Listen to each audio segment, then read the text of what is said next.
Pelaksana tugas Ketua Umum DPP P3 Mardiono beserta jajaran P3 menemui Presiden Joko Widodo di Istana Merdeka Jakarta Pusat.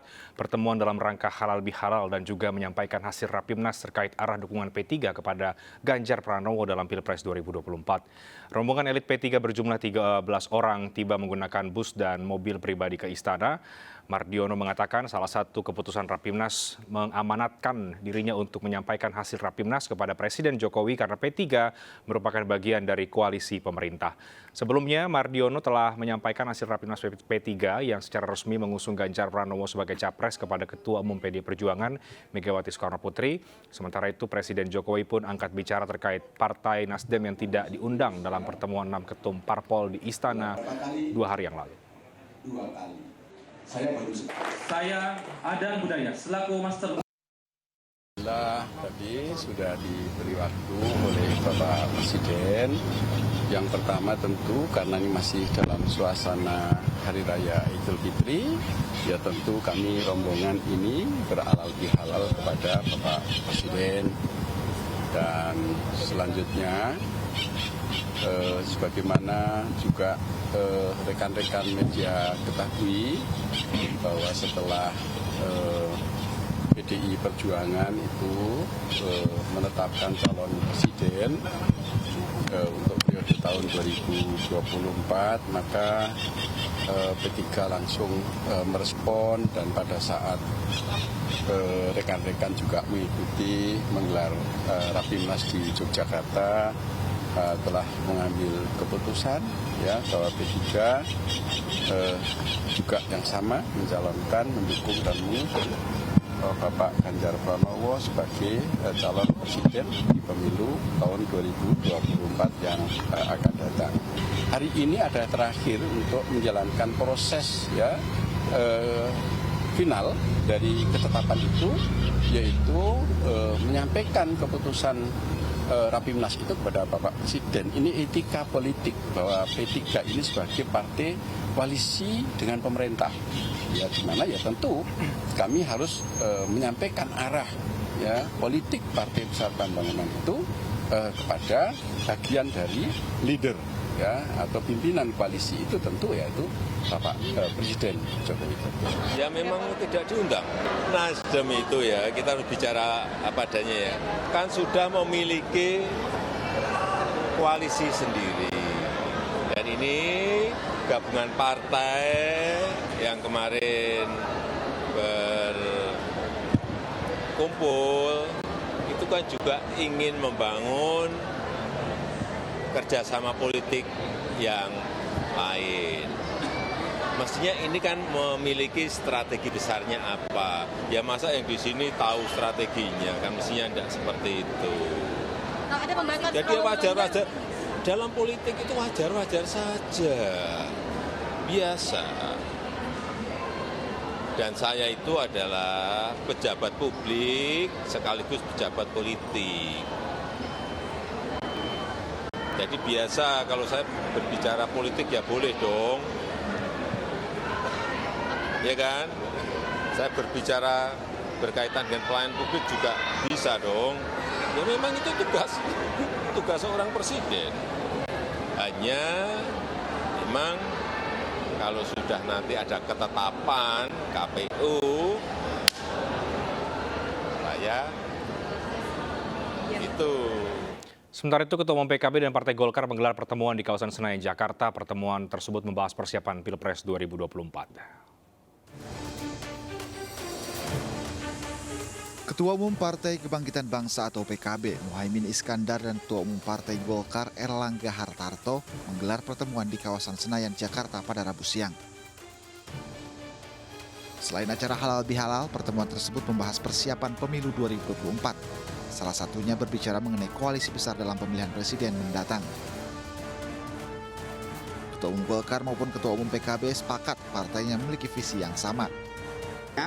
Di dalam proses berbangsa dan bernegara, kami bersepakat untuk terus saling bersinergi, pemenangan, kerjasama, penguatan, saling membantu mensukseskan proses keberhasilan pemilu tahun 2024. Oleh karena itu kerjasama selama ini sangat memuaskan bersama Partai Golkar baik di DPR maupun bersama-sama di kabinet pemerintahan Pak Jokowi.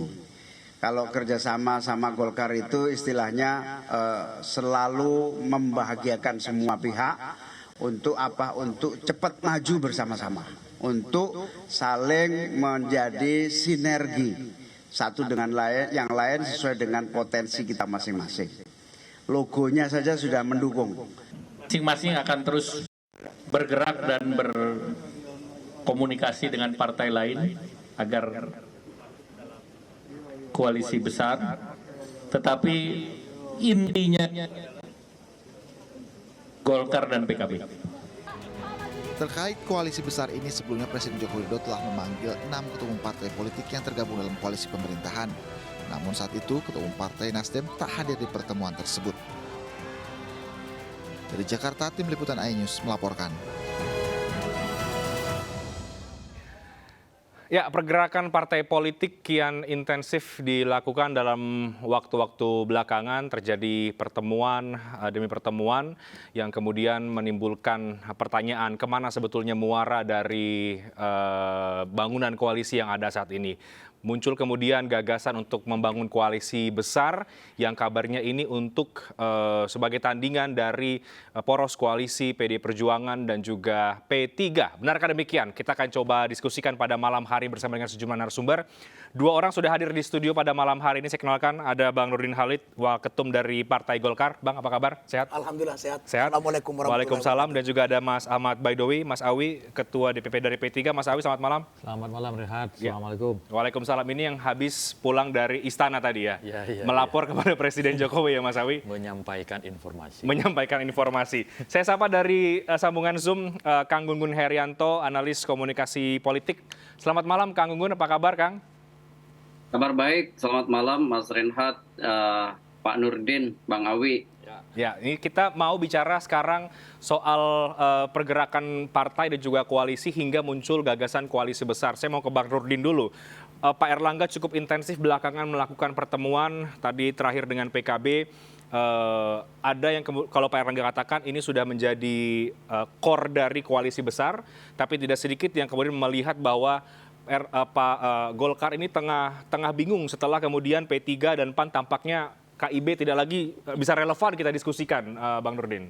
Jadi saya tegaskan tidak ada kebingungan. Ya.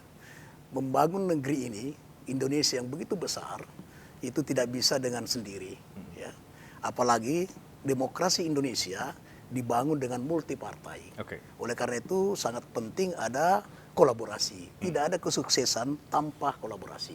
Itulah pentingnya ada silaturahmi politik, ada lobby-lobby politik, dan ada negosiasi politik. Nah, Partai Golkar, ya memang juga kita memberi apresiasi ya kepada PDIP yang telah mengumumkan capresnya, sehingga ini membuat partai-partai politik yang belum menetapkan capresnya, maksud saya dalam koalisi, kalau Golkar sudah menetapkan capresnya, itu bagaikan air bah mengalir begitu derasnya, melakukan pergerakan, termasuk Ketua Umum kami Pak Erlangga Hartarto yang cepat melakukan pergerakan yang sangat dinamis dengan intensitas yang sangat tinggi, bertemu dengan Pak Prabowo, bertemu dengan Demokrat, bertemu dengan Caimin.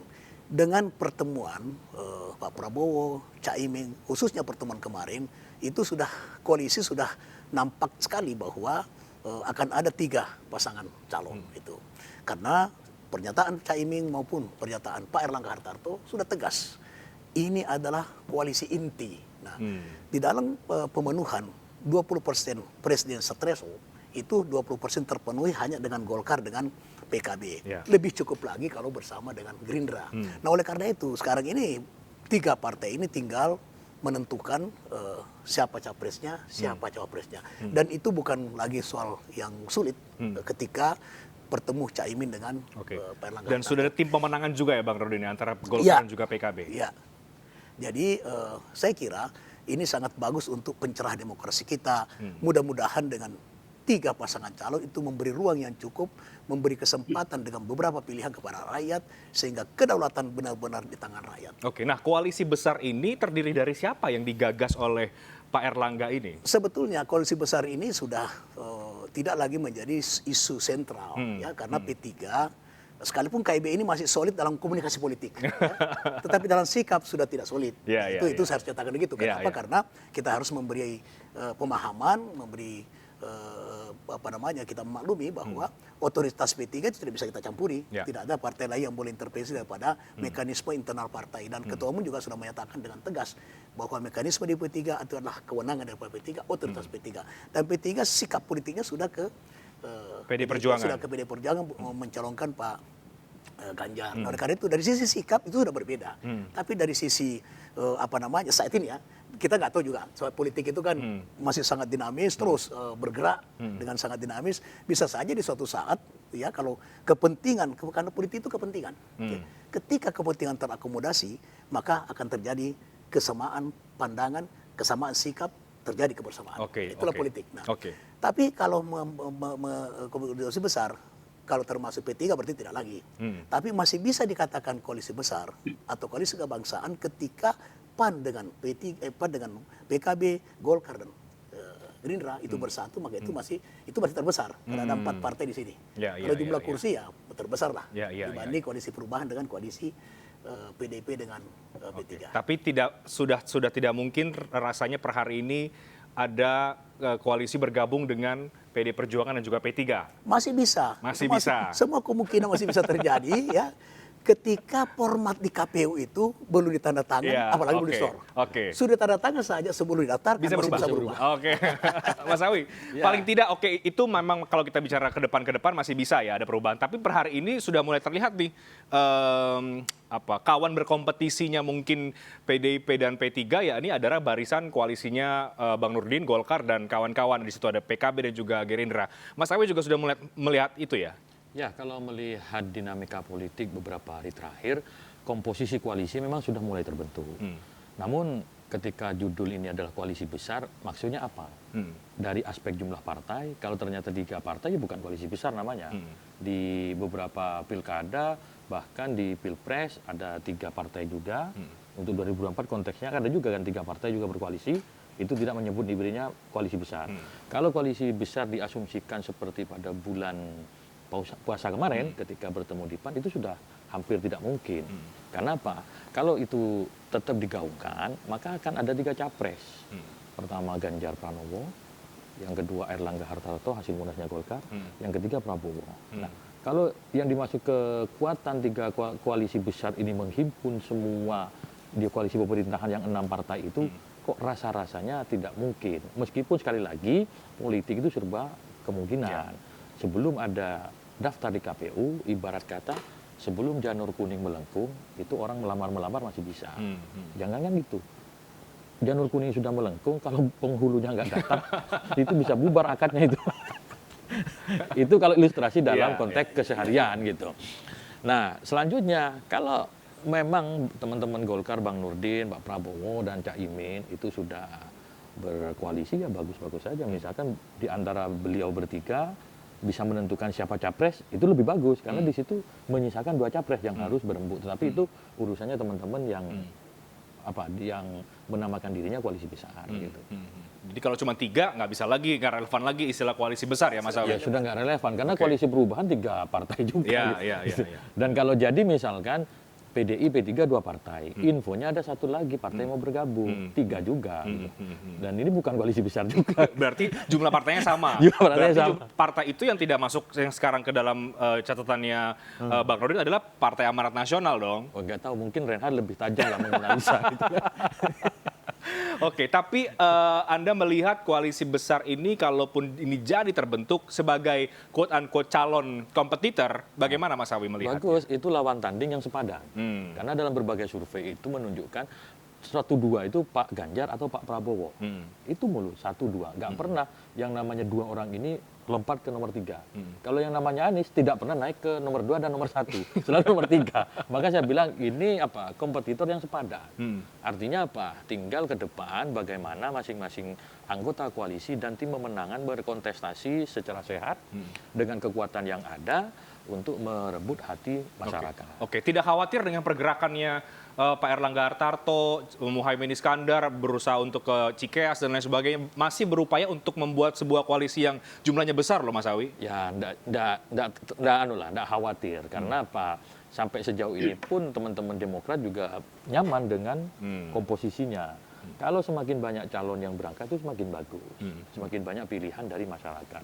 Soal kemudian kalau ada putaran kedua itu kan masih kocok ulang lagi itu komposisi koalisi itu. Nanti ketemu lagi di kabinet siapapun yang memerintah. Indonesia punya sejarah seperti itu. Itulah keunikan daripada sistem pemerintahan kita. Iya. Sistem pemerintahan kita presidensial tapi rasa parlementer. Jadi ada ketika putaran pertama, ya, seperti yang lalu kan, putaran lalu misalnya PAN Gerindra kan berhadapan sama PDIP dan koalisinya kan, tapi setelah itu kemudian bersatu dalam pemerintahan. Itulah keunikan daripada sistem pemerintahan kita. Dan bisa jadi kemudian kalau nanti satu di antaranya sudah jelas menang, ini semua akan bergabung lagi sehingga menjadi koalisi pemerintahan yang besar, begitu ya? Koalisi jumbo, koalisi bukan jumbo. besar lagi. Bukan besar lagi. Kang Gun-Gun, bagaimana melihat komunikasi politik yang terus dibangun oleh partai-partai meskipun sebetulnya sudah punya akar dari koalisi masing-masing, tapi tampaknya masih belum cukup dan masih berupaya untuk menghimpun kekuatan sebesar-besarnya? Iya, ini konsekuensi dari satu sistem ya, kita menganut yang disebut dan multipartaisme ekstrim, di mana partai itu lebih dari 5, ya, highly fragmented multi-party system.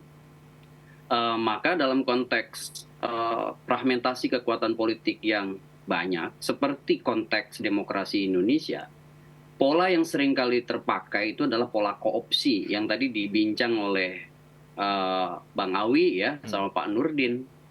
Bisa aja gonta-ganti pasangan, misalnya dalam 2 skema koalisi ya. Koalisi pertama adalah di fase kandidasi. Seperti sekarang ini kan proses kandidasi ini sampai Oktober November. Kemudian nanti bertarung ya 14 Februari. Nanti ada koalisi tahap 2 namanya koalisi pembentukan pemerintahan.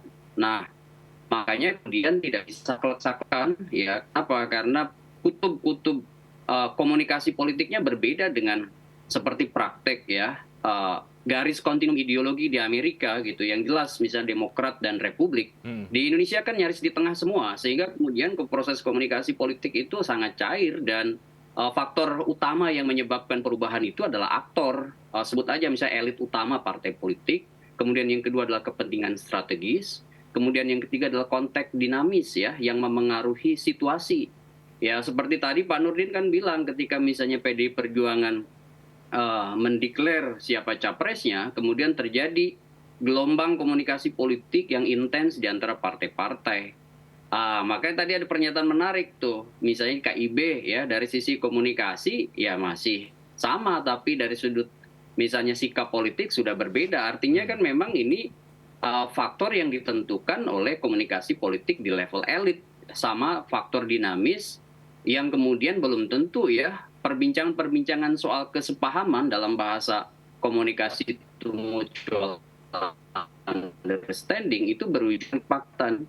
Ya, itu yang kemudian harus dipahami dalam konteks dinamika politik Indonesia. Dan setelah bertarung pun dari sekarang ya mitigasi soal koalisi tahap kedua itu kan sudah dilakukan. Misalnya ya, kalau koalisi perubahan jelas tuh 3 partai misalnya ada PKS, ada Demokrat, kemudian ada Nasdem. Tetapi di koalisi dengan diksi continuity atau keberlanjutan sebenarnya kan cair.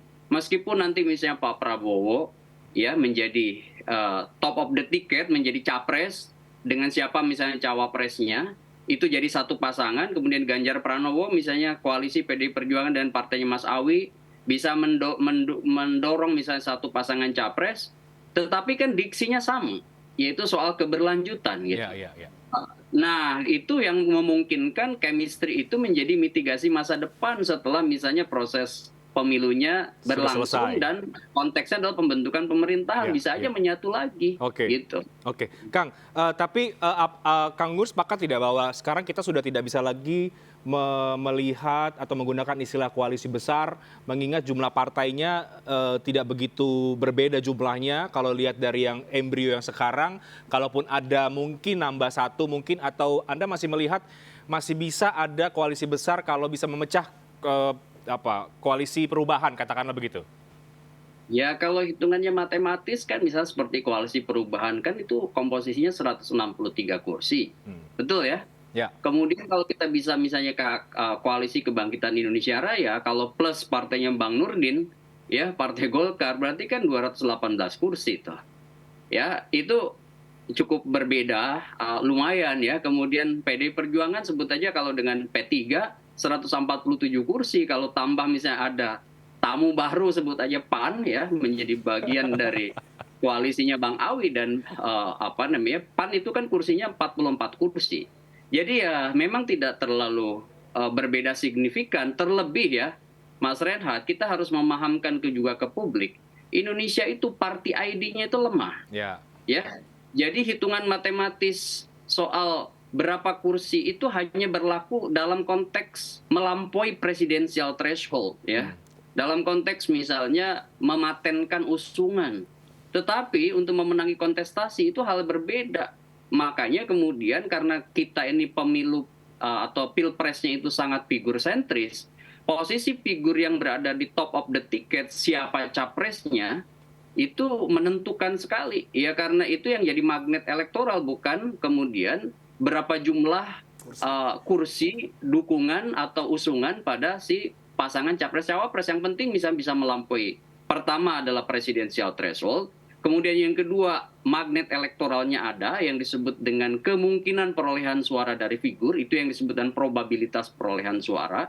Kemudian ada yang disebut dengan kekuatan cost of entry, masuk biaya gelanggang pertarungan. Ya, kemudian yang ketiga jelasnya skema power sharing yang disebut dengan benefit of office, keuntungan dalam kekuasaan dari partai-partai yang menjadi pengusung. Oke, menarik ya bacaannya Kang Gunggun juga. Jadi kalau saya kembali ke apa yang terjadi sekarang, Bang Nurdin Halid, kan kemarin setelah semua partai itu berkumpul ya, enam partai di Istana, ada juga kemudian kabar yang menguat bahwa ini juga tengah diupayakan supaya sebenarnya semuanya bersatu saja dalam satu koalisi begitu. Sehingga ya itulah namanya koalisi besar. Tapi tampaknya itu tidak mungkin terjadi ya Bang Nurdin? Saya kira itu sudah hampir pasti akan terjadi. Sebab malam pertemuan di Istana 6 partai, besoknya Ketua Umum Partai Golkar bertemu dengan Caimin dan kedua beliau ini sudah menyatakan dengan tegas bahwa Golkar, PKB adalah koalisi inti. Dengan dinyatakan koalisi inti, apalagi dipasangkan rompi kuning ya, dan Pak Erlangga berbaju ada seremonial kurang lebih seperti warna baju saya sekarang gitu. Itu PKB. Nah, itu pertanda bahwa insya Allah Golkar dengan PKB itu sudah satu koalisi bersama dengan Gerindra. Berarti untuk koalisi besar dalam pengertian bahwa 5 partai yang semula telah mewacanakan di rumahnya PAN di bulan suci Ramadan itu mungkin sudah tidak bisa terjadi lagi. Apalagi P3 sudah sikap politiknya sudah berbeda dengan 4 partai yang lainnya. Nah, tapi yang penting bahwa dengan 3 pasangan itu pencerahan demokrasi kita itu luar biasa. Ditambah dengan komunikasi politik yang dipertontonkan oleh para elit yang luar biasa, itu membuat di bawah ini damai, nyaman, sejuk. Dan itu yang kita harapkan bahwa dalam kontestasi politik pemilihan presiden jangan sampai tercipta permusuhan, apalagi antar rakyat. Jangan sampai elit yang bertengkar, bertarung, tapi korban adalah rakyat. Itu harus dihindari. Oleh karena itu pertarungan pilpres adalah sahabat dalam berdemokrasi. Oke, jadi wacana koalisi besar itu buyar ketika P3 sudah mendeklarasikan mendukung Pak Ganjar bersama dengan PDI Perjuangan. Belum juga bubar. Kalau kita lihat dari sisi kuantitasnya ya, kalau 4 partai ini PAN, itu kan kurang lebih 300 kursi. Itu sudah 50% lebih di parlemen. Nah, itu bisa dikategorikan koalisi besar itu. Tapi apakah PAN, tunggu tanggal 14 kata saya tadi, kita lihat nanti. Tapi kalau misalnya komposisinya 3-3 itu ya, di koalisi perubahan 3, kemudian di PDIP P3 tambah 1 tamu baru lagi misalnya 3 juga, di koalisi inti tadi, ya, entah apa lagi namanya nanti itu juga 3, maka ini adalah tidak ada lagi koalisi besar itu. Gitu. Seperti itu. Mas Awi bagaimana? Atau malah koalisinya lebih kecil lagi. Karena tadi disampaikan bahwa Golkar sama PKB itu koalisi inti. Ini belum bisa dibaca bahwa itu juga berkoalisi dengan Gerindra. Kalau memang bertiga kan harusnya gabung. Ini kan namanya kalkulasi politik. Karena Golkar dengan PKB itu sudah cukup kursi. Sudah lebih dari 20%. Gerindra dengan PAN itu juga cukup kursi juga gitu. Bisa jadi 4 pasang. Makin kabur lagi nih yang koalisi besar ini. Sekali lagi kalau itu hitung-hitungan matematis syarat dari sisi kuantitas, syarat presidensial threshold. Ya, apalagi Pak Erlangga menyebut inti koalisi adalah Gerindra PKB, kan gitu ya Mas Awi? Ya. Golkar PKB. Golkar PKB. Iya. Tidak ada Gerindra di itu dia. Gimana Pak Rudi? Tapi ada pernyataan dari Caimin, kalau saya tidak salah dengar ya, dan mungkin kita bisa dengar semua, bahwa tinggal meramu sekarang simulasinya bisa capresnya Pak Prabowo, cawapresnya Caimin, capresnya Prabowo, cawapresnya Erlangga, bisa juga capresnya Erlangga, cawapresnya Caimin. Itu kata Caimin dalam pertemuan itu. Sehingga dengan demikian maka insya Allah ini 3 partai ini sudah hampir final menjadi satu koalisi. Oke, nanti kita bicara soal capres-cawapresnya di segmen berikutnya. Tapi saya masih mau ke Mas Awi. Artinya PDI dan P3 sekarang sudah solid dan tidak akan terpengaruh apapun dengan pergerakan partai yang lain yang sekarang tengah mungkin membentuk koalisi kah atau apapun itu namanya? Insya Allah tidak, karena kita mengambil keputusan melalui Rapimnas. Kecuali itu keputusan individu ketua umum. Itu masih bisa berubah, tapi kan ini keputusan institusi yang bernama Rapimnas. Saya kira di partai politik manapun ketika itu keputusan resmi, keputusan partai yang bersifat institusional itu sulit untuk berubah. Apalagi kita sudah bertemu dengan PDIP pada tanggal 30 April kemarin yang dibingkai dengan kerjasama politik antara PDI dengan P3. Kenapa tidak disebut koalisi, baru kerjasama? Karena memungkinkan masih membuka ruang bagi partai lain, baik yang di parlemen maupun non-parlemen untuk bisa bareng-bareng. Kalau sudah bisa bareng-bareng baru bernama koalisi. Kalau sekarang baru kerjasama. Kerjasamanya Pak karena capresnya sama. Dan peluang untuk bergabung itu tadi Mas Awi katakan sangat besar, apalagi ada kode-kode yang diberikan Mas Awi bahwa akan ada partai yang bergabung lagi. Iya. Di luar kami berdua sebenarnya yang sudah resmi itu ada Hanura yang non-parlemen. Ada sebelumnya lagi ada PSI. Tetapi kan yang selalu disebut P3 karena perwakilan parlemen itu P3. Nah, di luar itu sangat mungkin juga untuk bergabung dalam koalisinya PDI, P3 dan Hanura dan teman-teman lain-lainnya itu. Kenapa? Karena dalam pemilu itu semua partai inginnya menang. Pasti hitung-hitungan politiknya itu matang gitu. Termasuk juga ikhtiar-ikhtiar yang dilakukan oleh teman-teman koalisi yang lain. Ya nggak mungkin lah kita bikin koalisi untuk kalah. Pasti kan tujuannya untuk menang. Gitu. Nah, tinggal ke depan kita lihat masih ada waktu 4 bulan ke depan untuk melihat komposisi koalisi ini yang permanen menuju KPU itu berapa pasang. Kalau sekarang belum. Kang Gunggun, ini kan sebetulnya kita sedang membahas koalisi partai-partainya pemerintah ya. Apa yang menurut Kang Gunggun membuat ke-6 partai ini tidak bisa dalam satu perahu yang sama ya? Apakah karena beda nama capresnya atau seperti apa? Kang Gunggun, kalau nanti di ujung-ujungnya nanti sudah ada mitigasi pasca Pilpres untuk bergabung lagi kan gitu ya? Karena kan memang ada kebutuhan partai yang memiliki figur dengan tingkat elektabilitas tinggi untuk juga bukan hanya bicara Pilpres. Tapi juga bicara efek ekor jas pada pemilu legislatif. Sebut aja misalnya Pak Prabowo. Pak Prabowo itu kan tingkat elektabilitasnya selalu berada di 3 besar. Di luar nama Pak Ganjar dan Pak Anies. Dan Pak Prabowo tentu punya kepentingan politis untuk menjadikan efek domino dari keberadaan tingkat elektabilitasnya itu juga pada Partai Gerindra. Seperti halnya dinikmati oleh Partai Gerindra di 2019, bahkan di 2014. Sehingga kemudian suara Partai Gerindra naik tinggi. Nah ini sebenarnya yang juga pasti sangat dipahami betul oleh partainya Pak Nurdin, karena stagnan dan beberapa kali turun suara Partai Golkar itu. Karena tidak ada mood booster di Pilpres kan sebenarnya. Iya kan? basis struktur partai itu berbeda, ya semangatnya dan daya juangnya ketika misalnya ketiadaan figur atau adanya figur di Pilpres yang kemudian punya yang disebutkan kotel efek ya pada perolehan suara partai pada saat misalnya ada daya dorong kuat untuk kemudian menjadikan political campaign di bawah ketika misalnya isu strategis yang kemudian menguatkan partai itu ada. Ya. Dalam konteks itulah maka menurut saya kesulitan ketika Pak Prabowo mau disandingkan itu dengan Pak Ganjar paling tidak ya di tahapan kandidasi awal.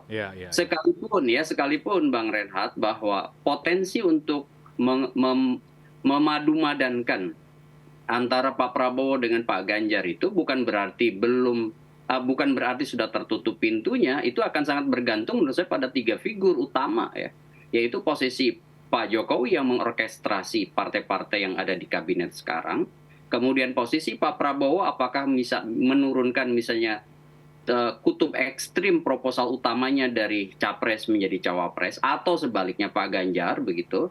Kemudian yang ketiga tentu adalah sosok Ibu Megawati. Kenapa? Karena kemarin menjadi bandul game changer ya, menjadi pengubah permainan dengan akhirnya menentukan hak prerogatifnya bukan pada Puan tetapi pada Pak Ganjar Pranowo. Oke. Bang Nurdin, saya akan tanya bagaimana kemudian capres-cawapres di koalisi partainya Bang Nurdin ini. Apakah, katakanlah masih Pak Prabowo capresnya, apakah Pak Erlangga menempatkan diri sebagai cawapres atau itu masih dalam pembahasan di dalam internal koalisi? Tapi dijawabnya nanti, Bang. Kita break dulu. Kami akan segera kembali sesaat lagi, tetap di MNC News Prime.